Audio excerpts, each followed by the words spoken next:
Texas defeats Iowa State in Ames 26-16. The Longhorns are 10-1. Steve Sarkisian, a 10-win head coach for the first time in his career. Joining me now on the Horns 24/7 post-game reaction is the flyest man in Austin, Texas, Eric Henry, now in Ames, Iowa, of course, and the mayor of Austin, Texas, Chip Brown. Fellas, thanks for being here with me. Let's go ahead and talk about this game. Steve Sarkisian in the post-game press conference saying that Texas has the five-star culture and the five-star players to pull off wins like this, taking a page out of Matt Campbell's book a little bit there with that quote. What did you guys see on the field today in Ames that allows Steve Sarkisian to say that? Yeah, well, how about maybe a little bit of irony that the fourth down sack by Byron Murphy that helped seal a 26-16 win for Texas comes right through the gap where Jared Hufford, who did a lot of the bulletin board talking this week, saying, that Texas was coming into the dark here in Ames where they don't have a very good record and they're going to, get a loss heading off to the SEC and they have egos that need to be checked. Well, there was Byron Murphy going right by Jared Hufford for that fourth down sack. And listen, this was, there was some adversity to overcome in this game.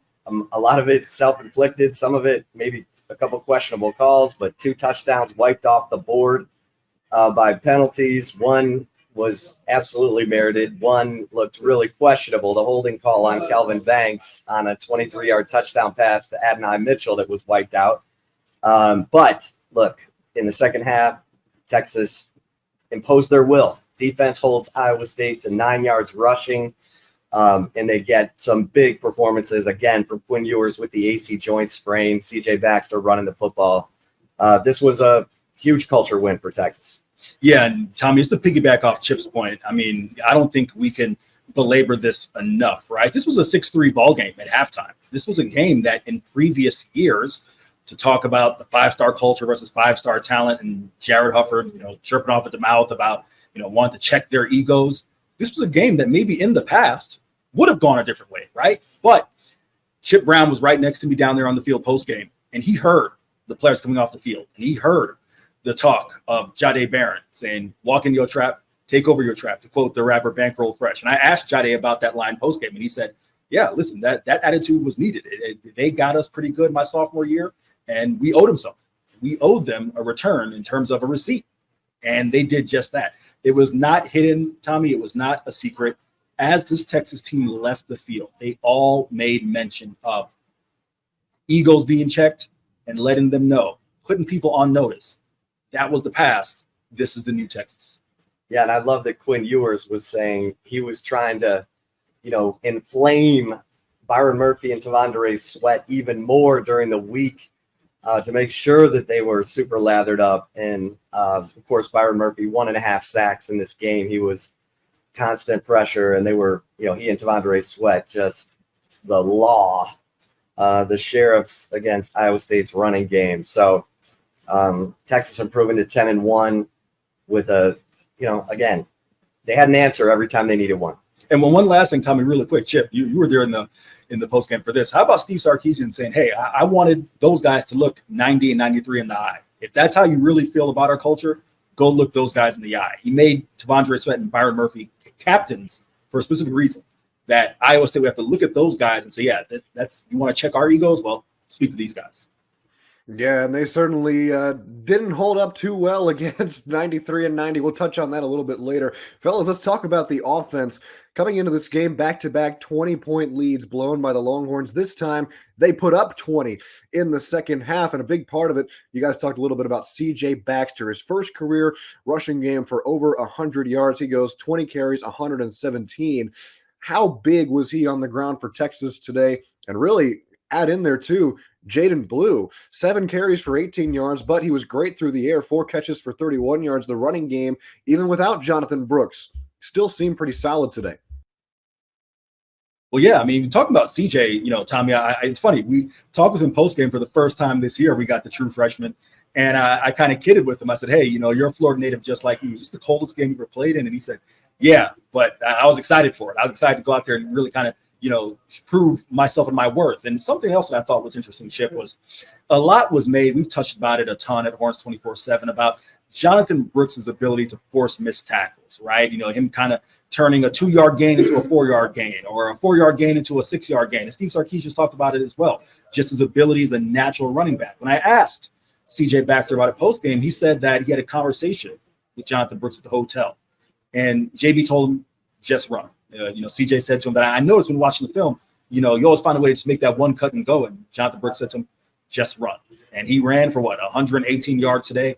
Nice to see a 100-yard day out of the true freshman. And the big thing that was encouraging was, Steve Sarkisian stuck with the run. Early on, it looked to get a little bit of a slow start. At halftime, I believe they only had something like 35 yards total. Of course, 25 of that was a sack yard to contribute to Quinn Ewers. But to really see CJ Baxter chip, and I'm looking next to you here, so I'll look at you for a second, but his ability to grow in the second half, right? That's something we've seen from Jonathan Brooks. As the game goes on, Jonathan Brooks gets stronger. So I truly do think this was a really encouraging sign for Texas fans. In fact, that Jonathan Brooks out for the rest of the year against one of the best defenses in the nation, the top defense in the Big 12.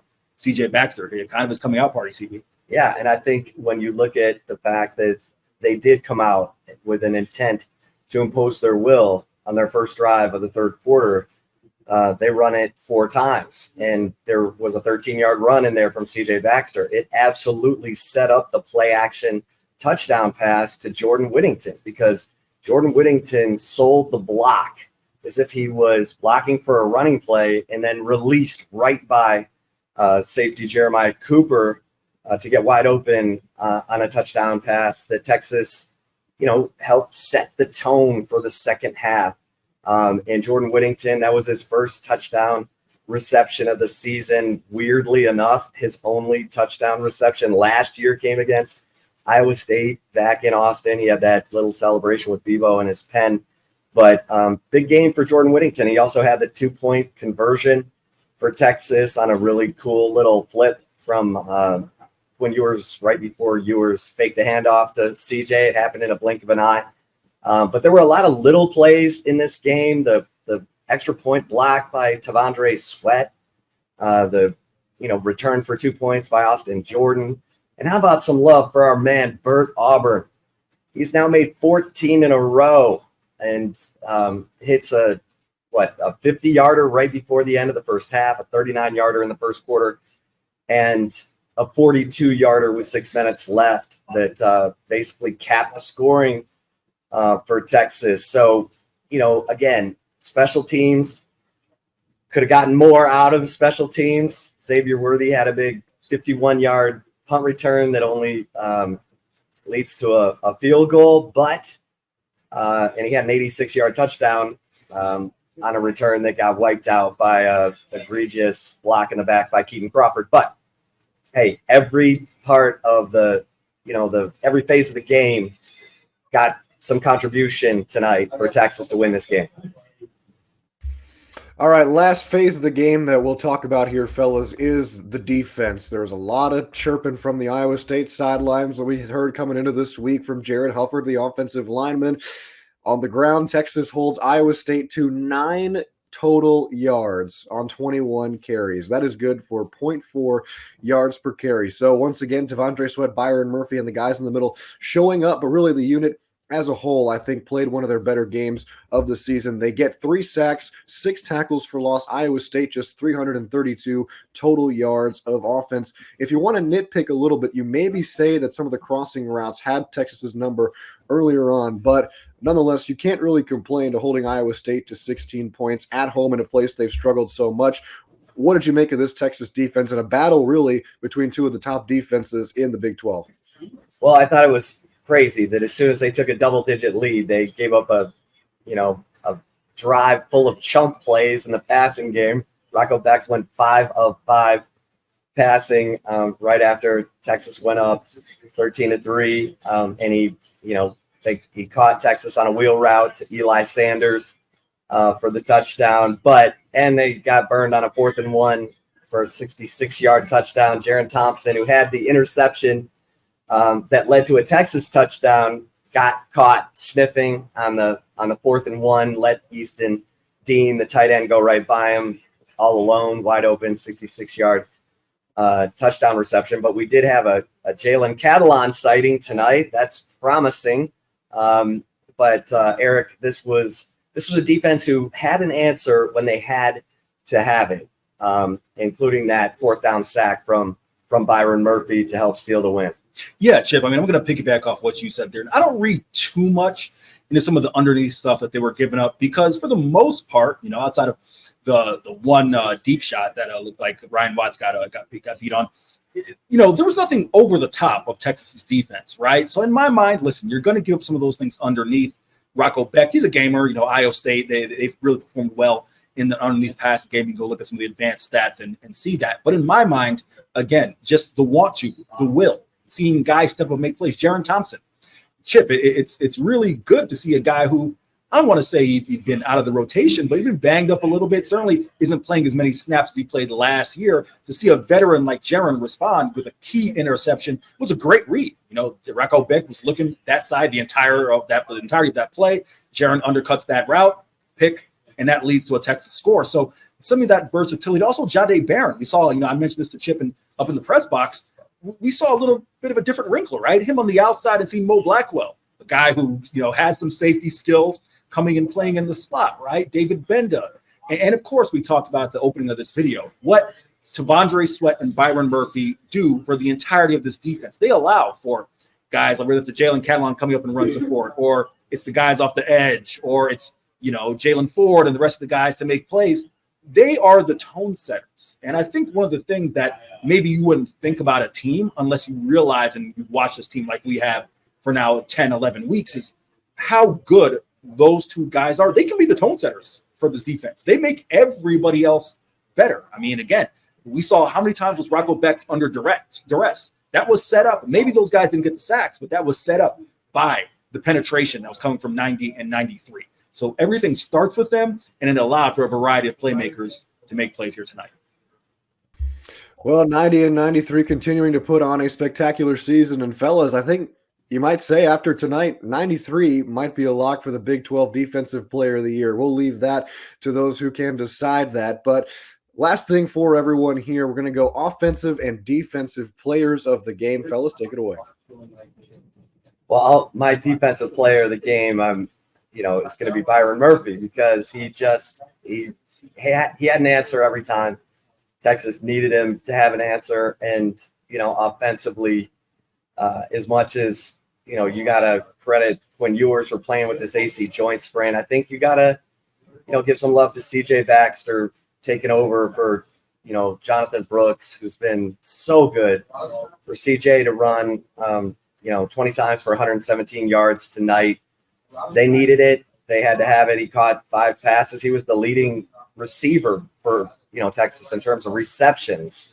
And if Sark hadn't called that just idiotic swing pass on 2nd and 9 right before Bert Auburn's 42-yard field goal with 6 minutes left, he would have had a few more receiving yards because that got dropped for a 4-yard loss. But, Eric, how about you? Yeah, I'll start on the defensive side. I'm going to show some love to Jaron Thompson. Again, really, a key crucial interception at a point in the game where, Iowa State trying to find a little momentum to have that takeaway, boom, shut the door. I think he's got to show some love to a vet, and I really, have to kind of piggyback or really focus on that interception he had. And going back to the offensive side of the ball, I'm with you, CJ Baxter. I'll take it in a different direction. Chip, I asked Steve Sarkisian this question on Thursday. We see a litany of freshman running backs kind of hit the ground running, right? And you kind of wonder the mental, I don't want to say makeup, but does any self-doubt creep into a guy who's a 5-star freshman, an all-star player in high school? And we talked with him post-game. He said that, high school running was easy, right? I'm bigger than everybody. I'm faster than everybody. Those holes are bigger. And then you transition to the college game. And I asked him, was it ever frustrating to you to get down on yourself? And he said, no.